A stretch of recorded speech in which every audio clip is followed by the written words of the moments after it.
Hello बच्चों, let's see the question. तो हमें क्वेश्चन है यहाँ पर कि assertion the change in entropy during the melting of ice is negligible in comparison to the change in entropy during vaporization।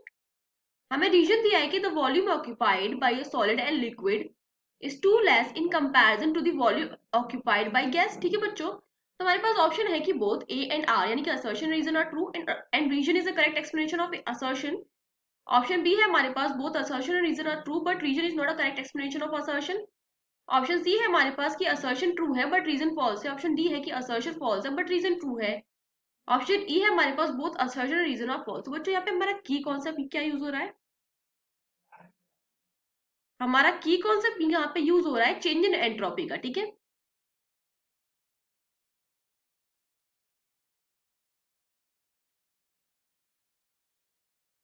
Okay बच्चों। तो हमसे यहाँ पे क्वेश्चन में क्या बोल रहा है कि the change in entropy during melting of ice is negligible.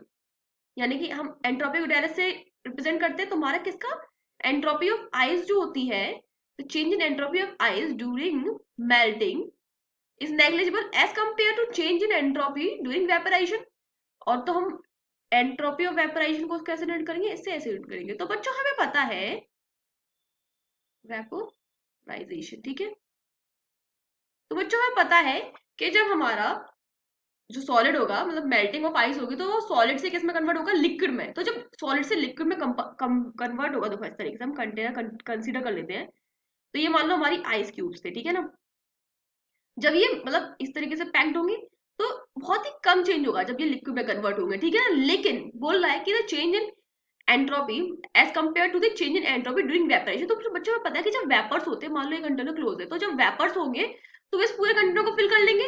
तो इस वाली वॉल्यूम से इस वाली वॉल्यूम में तो बहुत अंतर है। यानी कि यहाँ से हमें क्या पता चला, हमारा असर्शन कि जो change in entropy during melting of ice is negligible as compare to change in entropy during the vaporization. क्योंकि वेपराइजेशन पूरा कंटेनर को कवर कर लेते हैं और लिक्विड में चेंज होता है तो वहीं के वहीं उसको ले लेते हो। बच्चों यहाँ से हमारा क्या पता चला, हमारा असर्शन करेक्ट हो गया। अब बोला था वॉल्यूम ऑक्यूपाइड या solid and liquid is too less in comparison to the volume occupied by the gas. वो तो यहाँ से ही क्लियर हो गया हमारा बच्चों। तो बच्चों हमारा रीजन क्या हो गया, हमारा स्टेटमेंट ये हो गया कि जो डेल एस है, डेल एस फॉर वेपराइजेशन हमारा क्या होता है?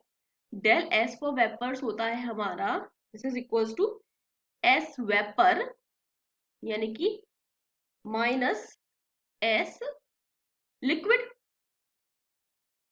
यानी कि entropy of vapour minus entropy of liquid. और बच्चों डेल फ्यूजन हमारा क्या होता है?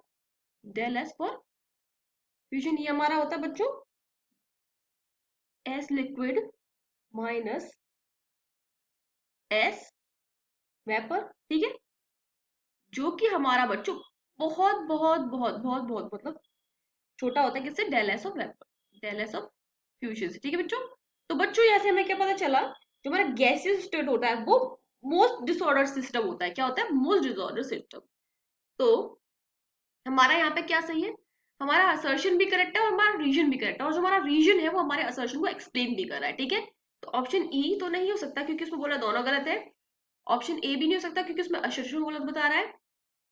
ऑप्शन बी भी नहीं हो सकता क्योंकि उसमें रीजन को गलत बता रहा है।